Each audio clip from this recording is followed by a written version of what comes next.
अस्सलामुअलैकुम जी, मैं आज मौजूद हूँ यहाँ पे अपने एक दोस्त हैं आदिल दिलावर साहब, जो आप मानसरा के जो मेरे दोस्त हैं, बखूबी इनको जानते हैं, सोशल वर्कर भी हैं।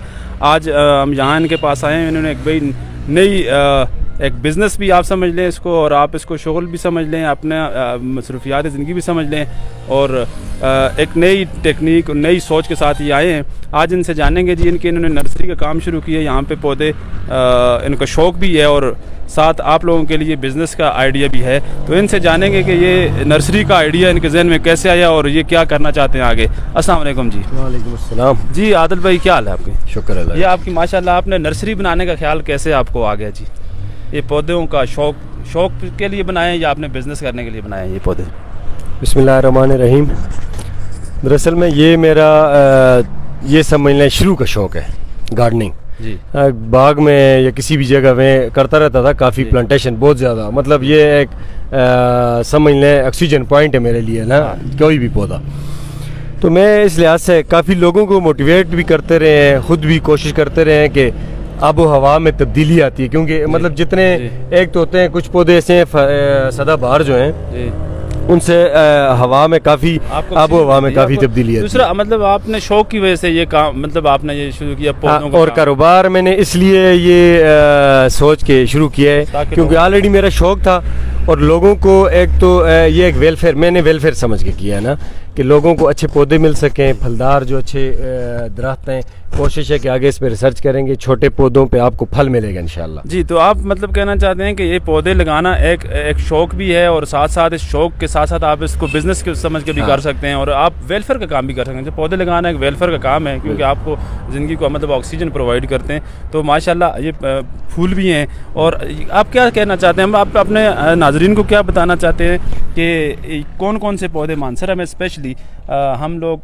ज़राअत से काफ़ी दूर हो चुके हैं, तो आप उनको क्या सजेस्ट करते हैं कि अपने बिज़नेस पॉइंट ऑफ व्यू से और अपने रोज़गार को बढ़ाने के लिए, अगर किसी के पास ज़मीन मौजूद है तो वो उनको कौन कौन से पौधे लगाने चाहिए जो फलदार हों, जिनसे वो उनका रोज़गार भी मिल सके उनको? मैं उस दिन कुछ दिन पहले पतोकी गया हूँ। उधर लोगों ने जैसे हम लोग इधर गंदम और मकई काश्त करते हैं जी, ऐसे उधर उन लोगों ने पाम, फलदार दरख्त, आम वगैरह बहुत सारी चीज़ें काश्त की हुई हैं। दरअसल में उन्हें क्योंकि उन्हें पता है ना फ़ायदा किस चीज़ में। हम लोग इतने ज़्यादा थोड़े सुस्त भी हैं, हमारी कौम, अवेयरनेस भी नहीं है, हमें अवेयरनेस भी इतनी ज़्यादा नहीं है। मैं समझता हूँ कि अगर इधर फलदार पौधे काश्त करने लग जाएं लोग, ये प्रॉफिट के लिहाज से बात करूँ, कारोबारी बिजनेस पॉइंट ऑफ व्यू से बात करूँ, तो लोग भूल जाएंगे कि जितना प्रॉफिट इसको काश्त करने में। तो साथ साथ आपकी नर्सरी भी देखते हैं मेरे ख्याल से। अच्छा, तो आप यहाँ पे क्या समझते हैं कि मानसरा कौन कौन से फलदार पौधों के लिए ज़्यादा मौजूद है? मतलब मैदानी इलाका भी है, पहाड़ी इलाका भी मौजूद है। तो मैदानी इलाके में कौन कौन से पौधे हैं जो फलदार पौधे, जिनसे रेवेन्यू भी जनरेट किया जा सकता है लोगों के लिए, और पहाड़ी इलाकों के लिए आप क्या सजेस्ट करते हैं कि कौन से पौधे हैं वो लगाए जाएँ ताकि उनका कारोबार भी चल जाए? दरअसल में शुरू मैंने किया था बागात से जी, कि हम लोग बाग के अंदर लगा सकते हैं। मैंने सजेशन भी PM पोर्टल पे भेजी थी, और उस पर काफ़ी मैंने वर्क भी किया था कि हमारा जितना ये तनावल वाला एरिया है, इसमें जैतून के दरख्त लग सकते हैं, ऑर्चर्ड लग सकते हैं, जिससे हमारे मुल्क की मैशियत भी मुस्तहकम हो सकती है और लोगों की सेहत भी अच्छी हो सकती है। क्योंकि लोगों को जिधर वो ये आयल वगैरह दूसरा लेते हैं लीटर के हिसाब से, तो अगर इन्हें उसी रेट पे जैतून मिले तो कौन नहीं लेगा। सबसे बड़ा फ़ायदा ये हो जाएगा उससे, ऑर्चर्ड से।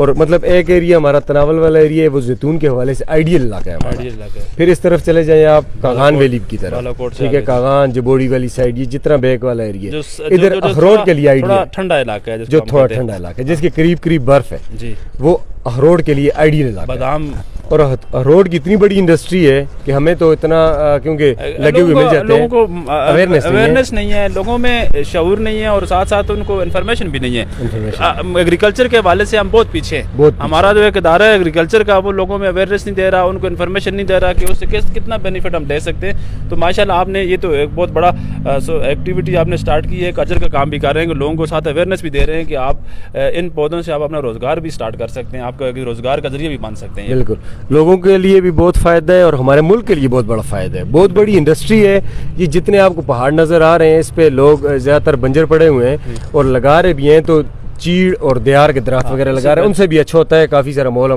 फ़र्क पड़ता है।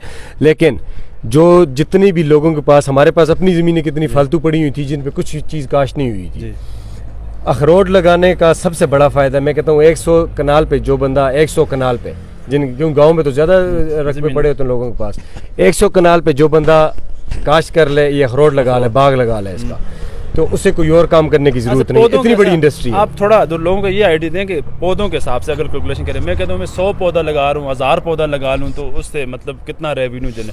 आप अगर 100 पौधा लगाए ना, कम से कम इसकी फिजिबिलिटी रिपोर्ट जो है, कम से कम 100 पौधे की 10 लाख से 12 लाख रुपए कम से कम, मतलब एक दफा वो फल देता है। और अखरोट ऐसी चीज है जो स्प्रे करने की आपकी जरूरत नहीं है, गोडी वगैरह करने की जरूरत नहीं है, ठीक है।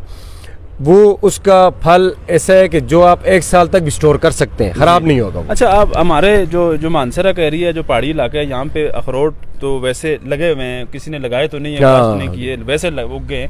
अगर लोगों को थोड़ा मोटिवेट किया जाए तो अखरोट के अलावा और कौन कौन सी चीजें मतलब पौधे हैं फल के? बादाम हमारे इलाके में लग सकता है, अंगूर लग सकता है, उसके अलावा जो कह रहे थे नाशपाती लग सकती है, जैतून का तो मैंने ऑलरेडी आपको बताया, इंजीर लग सकती है, अनार भी होता है। मतलब स्वात का और हमारा मौसम बिल्कुल सेम है। और स्वात की तस्वीरें आपको मैं दिखाऊंगा कि उन्होंने हर जगह छोटा सा, अगर 1 कनाल का प्लॉट भी किसी के पास बचा है ना, तो उसने उसमें आर्चर लगाया हुआ है, उसमें बेशक उसने 20 पौधे लगाए हैं, 30 लगाए हैं, बिजनेस पॉइंट ऑफ व्यू से उसने 1 कनाल को भी फालतू नहीं छोड़ा हुआ। तो इसमें हमारी गवर्नमेंट का क्या रोल होना चाहिए, या क्या है लोगों को इस तरफ मोटिवेट करने का, इस फील्ड में या इस ज़राअत की तरफ या पौधों की तरफ लेके आने के लिए?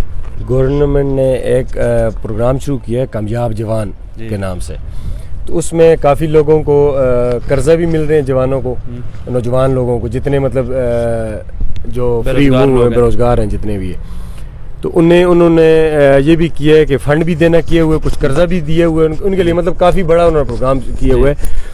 हुकूमत से मैं अपील करूंगा कि लोगों को इस तरफ लाएं और फैसिलिटेट करें। मतलब ये अगर ये मैं कहता हूँ किसान के साथ हर जगह जुल्म होता है, लोग क्यों नहीं लगा रहे आर्चर्ड? आप ये वजह भी पूछें जी कि आर्चर्ड लगा रहे क्यों नहीं है, क्योंकि मार्केट में अखरोट, ऐसा मैं बार बार अखरोट पे और जैतून पे तब जोर दे रहा हूँ कि इसकी मार्केट बहुत आसान है, इसको आप वैसे भी सेल कर सकते हैं, बहुत ईजी है, अखरोट की तो बहुत ईजी है। बाकी जो खुबानी, आड़ू, इसको पहले स्प्रे करना, बहुत सारे मसले हैं, इस पर संभालना थोड़ा मुश्किल होता है, वो सिला नहीं मिलता काश्तकार को।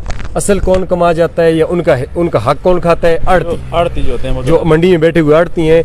इस वजह से काश्तकार काश्तकारी से दूर हो गए हैं। आपने देखा होगा कि काफ़ी लोग वो फोकस ही नहीं करते, उन्हें पता है कि हमें फ़ायदा कुछ नहीं है बागात लगाने का। पाकिस्तान की जो मैक्सिमम जो इनकम थी, हम ज़रूरी मुल्क का दर्जा था हमें, लेकिन आज हमारी ज़राअत मेरे ख्याल से बहुत लो लेवल पे चली गई है। उसकी सबसे बड़ी वजह आपके भी कहने के मुताबिक, मेरे ख्याल से मेरा जो एनालिसिस है वो यही है कि गवर्नमेंट ने इसके ऊपर ज़्यादा फोकस नहीं किया, और जो हमारा महकमा ज़राअत है वो ज़राअत ने भी उस तरह फोकस नहीं किया, उस तरह एफर्ट नहीं की, उसने लोगों को फैसिलिटेट नहीं किया जिस तरह करना चाहिए था। तो हम ज़राअत से बहुत पीछे चले गए और खुराक की किल्लत आस्ता आस्ता बढ़ती जा रही है। तो अब ये एक नया एक फील्ड है, एक नई साइड है जिसकी तरफ हम लोगों को लेके जाना चाहें, अगर तो इस तरफ अगर आएँ तो काफ़ी लोग बेहतर तरीके से अपना रोज़गार भी चला सकते हैं। अच्छा, इसका मकसद ये है कि मैं आपसे एक बात करना रह गई थी कि लोगों ने, पहले आपने देखा होगा फल लगता था, ज़्यादा फल लगता था, अभी फल भी कम हो गया। क्यों? वजह क्या है? क्या वजह हो सकती है कि ये जहरीली खादें जो ज़राअत की तरफ से दी जाती है ना, ज़मीनों में जो पॉजिटिव जितने जरासीम है, जितने आप सावन कीड़े देख लें, कीड़े हैं जो आपके पास, ये इनकी ये नीचे चले जाते हैं, क्योंकि जहरीली चीज़ उन्हें मिलती है। जितने भी पॉजिटिव जरासीम है हमारे जो उसको ताकतवर करते हैं पौधे को, ठीक है, वो ज़मीन के बहुत नीचे चले गए हैं। इस वजह से पौधे को खुराक नहीं मिल रही। और मेरा तो ये मकसद ही बेसिक ये है कि लोगों को ऑर्गेनिक की तरफ लाना। अभी हमने एक पीछे छोटा सा प्लांट बनाया हुआ है जिसमें ऑर्गेनिक खाद तैयार होती है, जैसे कंपोस्ट कहते हैं, वेस्ट डिकम्पोजर भी उसे कहते हैं। तो इसमें हम वो तैयार कर रहे हैं ताकि ये यूरिया हमने किसी को भी, हालांकि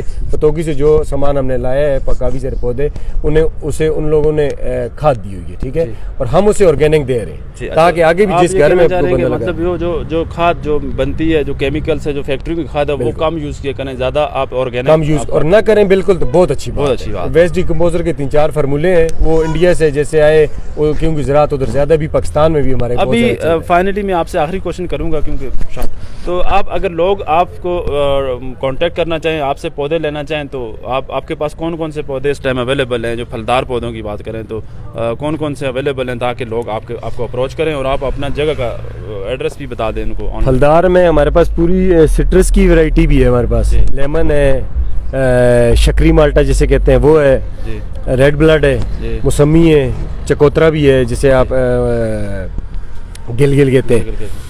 वो है। और डेकोरेशन में ये प्लांट्स हैं, और इसके अलावा फ्रूट्स में आलू बहारा है, अच्छा, बादाम है, अच्छा, इंजीर है हमारे पास, शहतूत है, अखरोट है, अच्छे बर्ड हुआ जो अमेरिकन अखरोट है, मतलब देसी पे अमेरिकन बर्ड हुआ है। अनार है आपके पास, तरनाब गुलाबी अनार, खजूर के पौधे हैं। इसी तरह फलदार में बस ये फल वाले ये हैं। जी। नाजरीन, आपने एक इन्फॉर्मेटिव वीडियो हमने आज इसलिए बनाई थी ताकि आदिल साहब भी शौक़ रखते हैं इस चीज़ का, और एक अवेयरनेस कैंपेन भी इन्होंने चलाई हुई है कि ज़्यादा से ज़्यादा लोग आप पौधे लगाएं। एक तो ये ऑक्सीजन भी आपको प्रोवाइड करते हैं और साथ साथ आपका रोज़गार का ज़रिया भी बनते हैं। तो ज़्यादा से ज़्यादा कोशिश करें कि अपने इलाकों में जो ज़मीनें आपके पास जो फारग ज़मीन पड़ी हुई है वहाँ पर आप पौधे लगाएँ और आप इसका एक रोज़गार का ज़रिया बनाएँ। बहुत शुक्रिया जी।